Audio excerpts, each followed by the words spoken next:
Now, let me give Jamaica another drama. Let me give the world another drama. I want the world to look inside of Jamaica. When you see $700 billion, $700 billion cannot be accounted for in the health sector while people are dying. People cannot get beds to lay hand, medication, you name it. The appropriate medical gadgets are not in the system. And guess what? $700 billion unaccounted for. And let me tell you how the gap created. So the permanent secretary for the Ministry of Education, we are all accounting data passed through. The permanent secretary would have known everything from day one.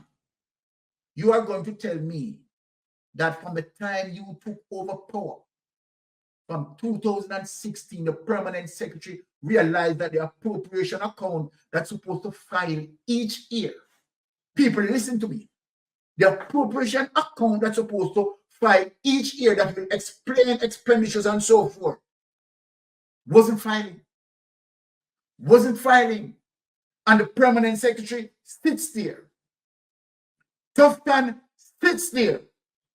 Nigel Clark sits there because Nigel Clark, you know this, you are the Minister of Finance. You have to sign off, right? Your signature has to be there before anything goes to any of the ministries. Your signature is significant. And you are going to tell me that the man with the brain, the man with the PhD, did not realize that the appropriation account from 2016 up until this point has not been submitting, and you live with that. This is how you care for Jamaicans. This is how you care for Jamaicans. And Holness, this is how you care for Jamaicans. But guess what? No, you wanted the gap to exist. You want the gap to prolong. Because in that gap is where you make the food, is where you yam a food, because you don't have to explain. There is no track, there is no checks and balance. Because the appropriation account, the appropriation report is not being submitted, no checks and balance to check anything. And Andrew Holness loves that. Fucking love that. Nigel Clark loved that. So then, let me ask the question before it come out, because at least you hear it and make sensation. Nigel Clark, Tufton, are you a part of the illicit 8? I wouldn't be surprised. So let me ask that question from now. Right? Now, let us show you the core corruption of how they're willing to back the Prime Minister in his corruption. And ask FID for information. Why is it submitting a report now and then asking us to recommend to the FID? It has a MOU with FID.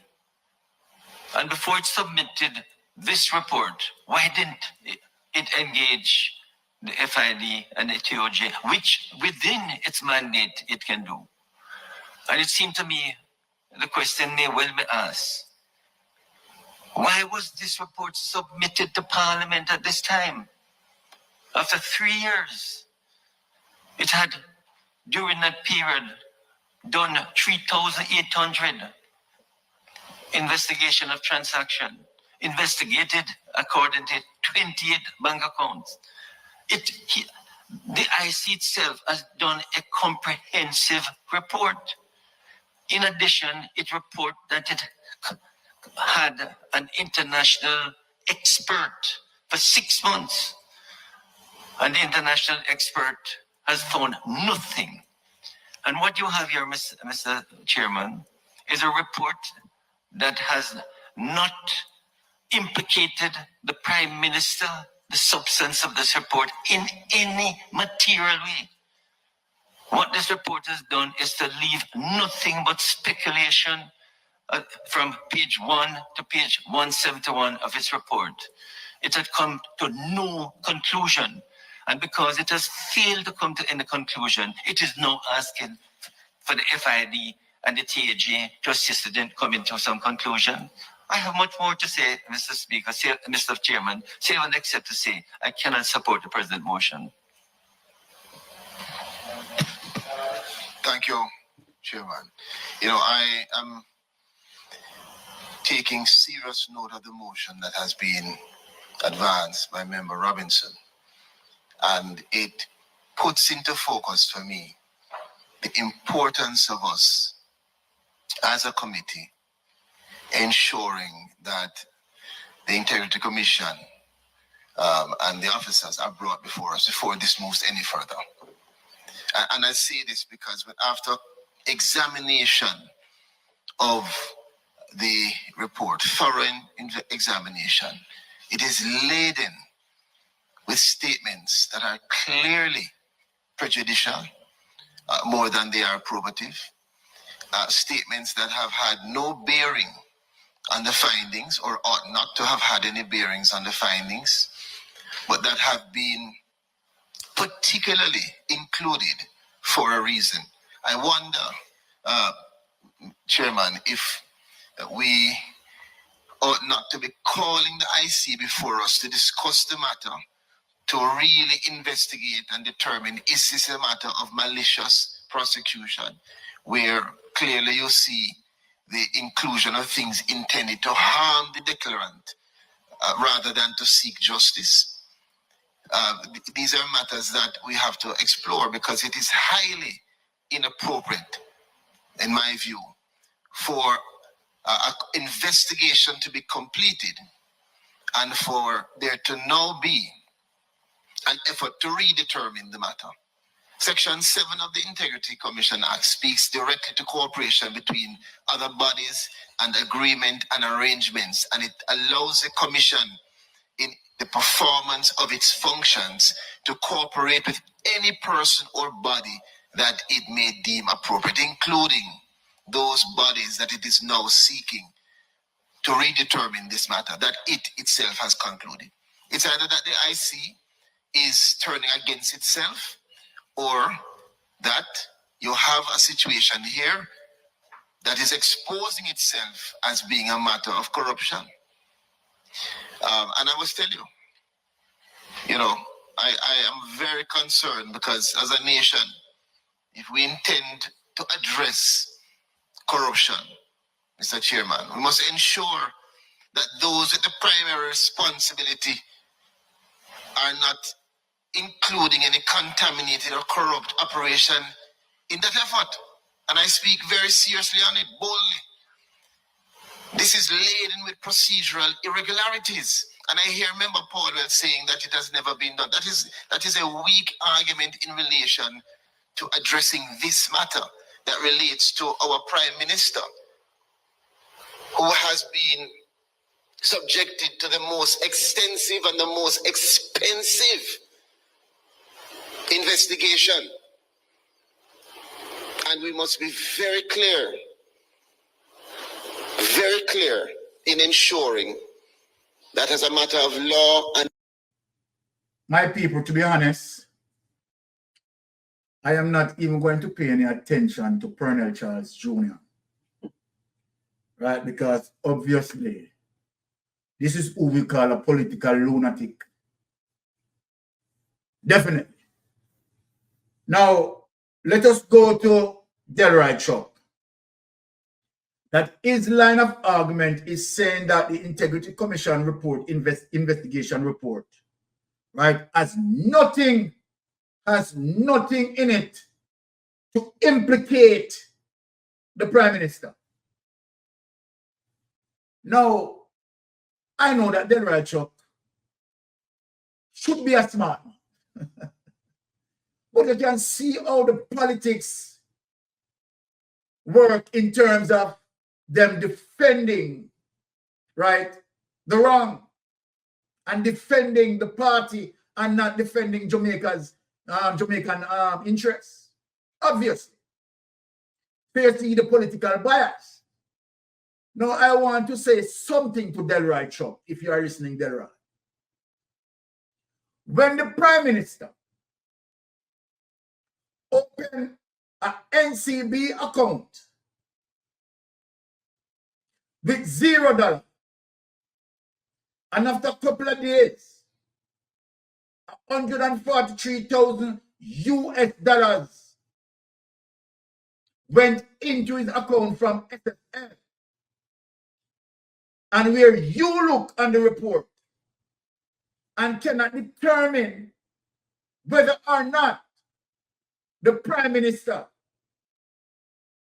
did withdraw any money, right, from any of the 28 accounts to put in SSL. However, SSL is putting money in the Prime Minister's account. And you don't see where that implicate the Prime Minister. Let me ask you a question again. Let me ask you a question again, Delroy. Chuck. You didn't see where Beretta had given the Prime Minister a $50 million loan, where the Prime Minister did not use any security in getting that loan. Delroy Chuck, let me ask you this question. You didn't see that, Delroy Chuck. Did you see or you did not see that? Where Beretta had offered the Prime Minister a $50 million loan without any security. You didn't see that. The reason why you didn't see that, that is the reason why you people sit on the FinSac report. So you're not going to see that. You're not going to see that because that is what the FinSac report addressed. And you're not going to see that, and that is one of the reasons why you guys are not releasing the FinSac report, because same thing what Andrew Holness did in Beretta, getting the $50 million loan. Let me remind you, it is the same thing Dan Crawford did with Edward Seaga, giving Edward Philip George Seaga millions of dollars without any security. Very same thing.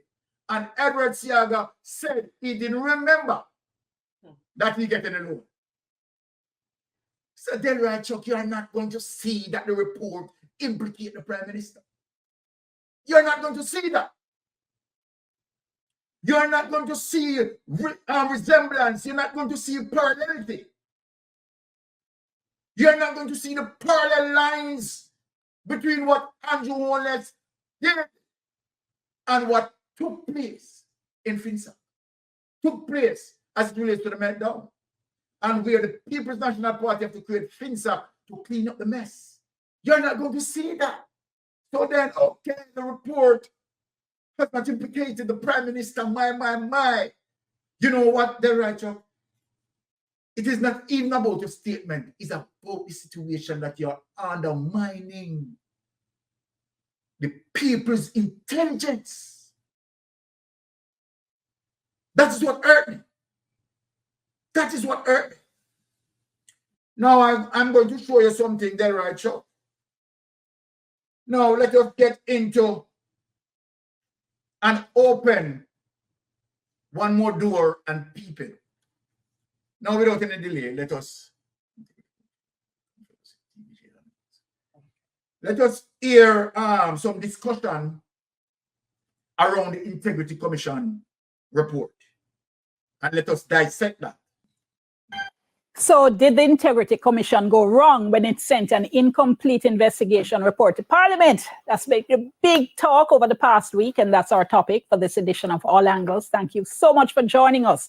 I'm Dion Jackson Miller. Joining me in studio, we have Shireen Golding Campbell, Government Senator and Attorney at Law. Matonda Makula is with us on Zoom from London, a Jamaican barrister, and also in studio, Attorney at Law and commentator Clyde Williams. Now, just before we go to them, yesterday, Parliament's Integrity Commission Oversight Committee met, and the report, as you can imagine, was one of the things they were discussing. So let's listen into this short excerpt, this in relation to a motion that opposition member Julian Robinson had brought to the committee to try to get the committee to endorse a recommendation from the Integrity Commission that the report should be sent to the Financial Investigations Division. The letter is asking us to support the submission of this to FID. But I think it would have been proper if the support was sought before it was submitted. It has already been submitted to FID, so why ask for support at this stage? Secondly, I don't believe it is within the remit of the Integrity Commission to submit such report to any other body except Parliament. I've never heard of any instances where we have not accepted the recommendations of the commission. And what member Robinson and myself are seeking to do is to, in relation to that specific recommendation, and it is quite clear that it is an ongoing process, because when the FID does its investigation, I'm certain it will report back to the Integrity Commission, and after which we expect to get another report. Okay, and therein lies a lot of the source of the controversy. I should say as well that we did invite a representative for the opposition to be with us. No members were available for tonight's program. All right, so I'm going to go around the room with a quick round robin. First of all, just yes or no. First of all, and then we can dig. Lawyers don't like yes or no. And then we can dig into it. So, did the commission go wrong in sending the report to Parliament in the way it did, Senator? Yes. Okay. Clyde Williams? We wanted a complete report, not an incomplete one. That's a yes? It's qualified. Okay. It's qualified. Okay. Matonde Makulo? I think not. My answer is no. Okay. Because it has provided reasons. All right. Well, let's dig into those then. Senator Golden Campbell, why yes? Yes, because they have sent a report to Parliament, meaning an investigation has been conducted, a report has been completed, and a report has been tabled. That signals the end of an investigation. That's what the Act tells us. The report does not indicate at any point in the report that this is an interim report, which they would have the ability to submit to Parliament under Section 36. What we have is the end of an investigation and a report detailing the findings and recommendations coming out of that investigation. To ask the Parliament, there are two things. To ask the Parliament, one, to support their referring a completed report. A report on a completed investigation to another body is inappropriate for two reasons. Parliament has no such authority. The Parliament can't go around referring people for investigation. That is not within any of the powers of any of the 63 parliamentarians.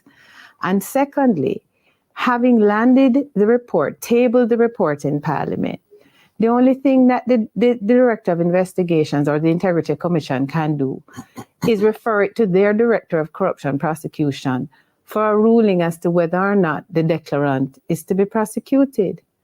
There is no further action to take on it. Okay, Clyde. The Integrity Commission has a certain amount of discretion to work and cooperate with other bodies, public bodies unauthorized. Though they haven't called it an interim report, that's how I've read it.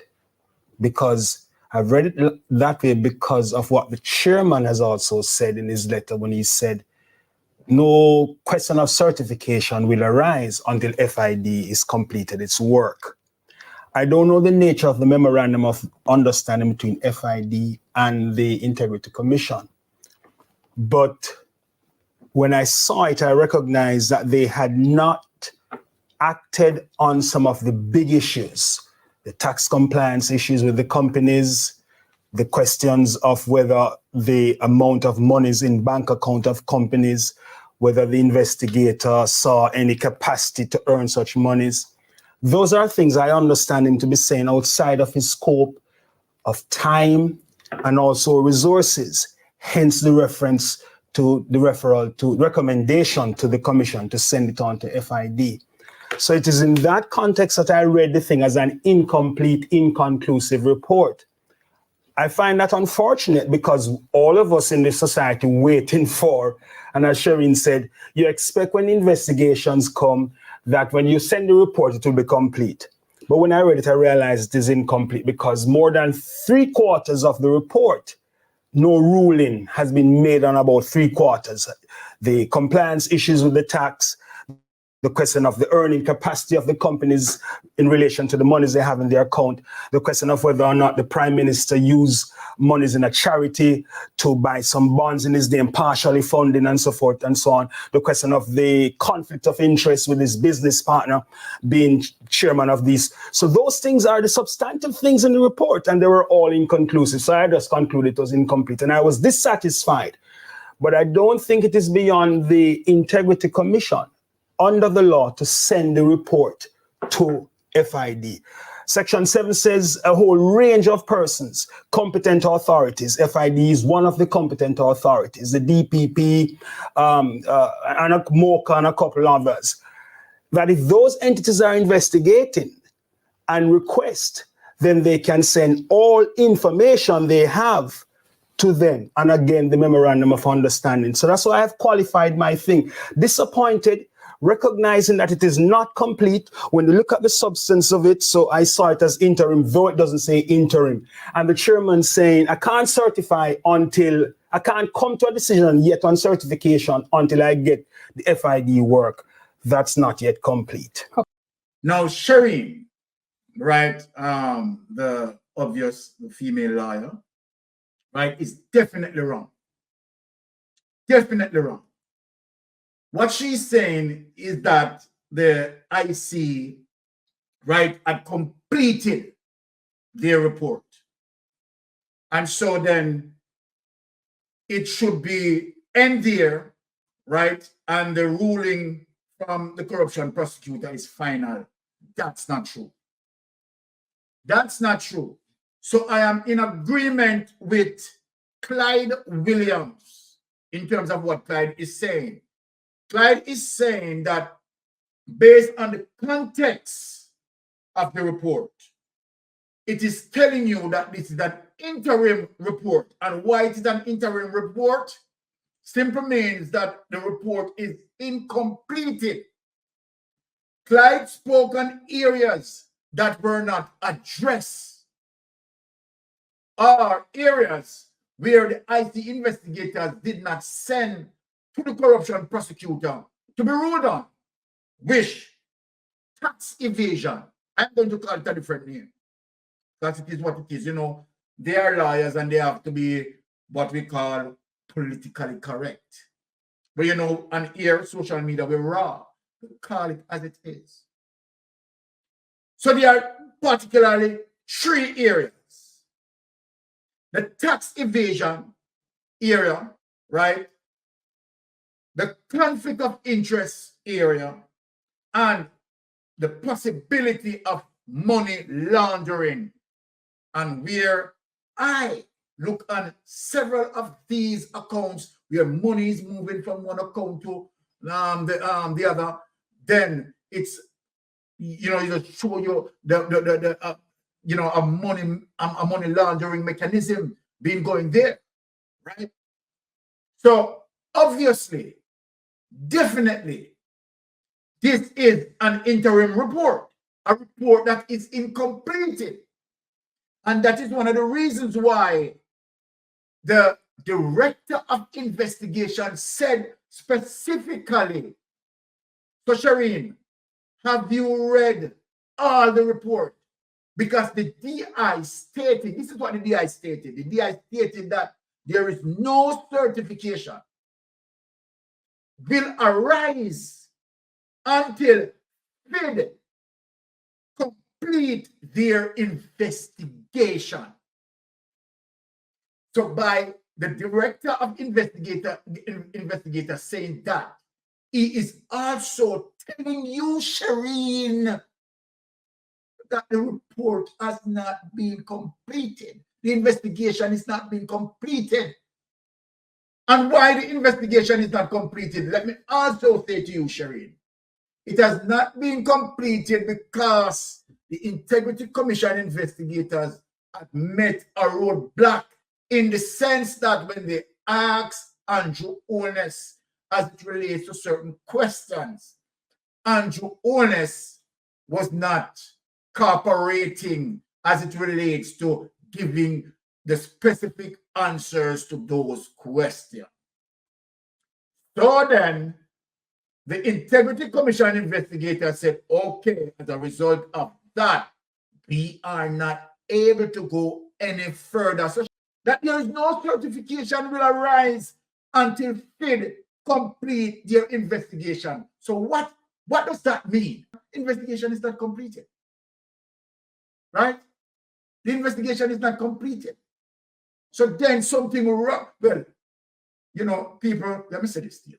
Now you can understand why Andrew Holness using lawyers like these, right, taking on a Mark Golden, always lose. Now, people, you can understand without any doubt why lawyers like these who are defending Andrew Holness, right? That is one of the reasons why they have never won a case in court against Mark Golden. When you have lawyers like this, need to get an opportunity to make a decision as to whether or not they are comfortable in continuing with a prime minister that they cannot trust. The people of the country must be given an opportunity to make that decision. And I want to say something before I turn over. I want a video to come from Master. Last time, you can say it any way you want to say it. But I want to say something. I see a statement today from the members of Parliament representing the Labour Party, saying that they support the Prime Minister. And the statement was signed by Edmund Bartlett. And he is the one that say I push the statement. As leader of government business in the House, I push it. But Edmund Bartlett is also the chair of the oversight committee that is reviewing the Integrity Commissioner. I said to myself, self? I said, I said, what can really go so? How could it be that the man that is chairing the committee that is reviewing the Integrity Commission Act is going to come out in the face of the report from the Integrity Commission and say he no believe nothing at all we're in that, and he must stand with the Prime Minister? I said, but this does all right. So we have some immediate concerns. I want to warn the laborers. Leave the Integrity Commission alone. The country must have a body that can check without fear or favor on the standing of persons that are serving in the Parliament. And this little thing when the laborers think that they can use their majority to just go there and change the Integrity Commission Act. It doesn't work. If they attempt to water down the Integrity Commission, then we are going to run. We are taking it to the streets if they go there and decide to think they can water down. There must be somebody in place that can check what they're going on with. If that body was not in place, all we don't know. Say man take charity money and buy bond and earn interest from it himself. How would we know that if that body wasn't in place? If that body was not in place, how would I know all of the other something that I'm going with? They would not have known. And so I want them to leave it alone. And they come with an argument, make it look like say it's our friend then. Integrity Commission say bad things about our people then. They've given negative report about our people before. They carry man go court. The former MP for North Carolina, they carry go court and they have to pay $250,000. They've done these things before. So it's not about friend or favor we're talking. What we want is for the country to run with some level of accountability and some transparency.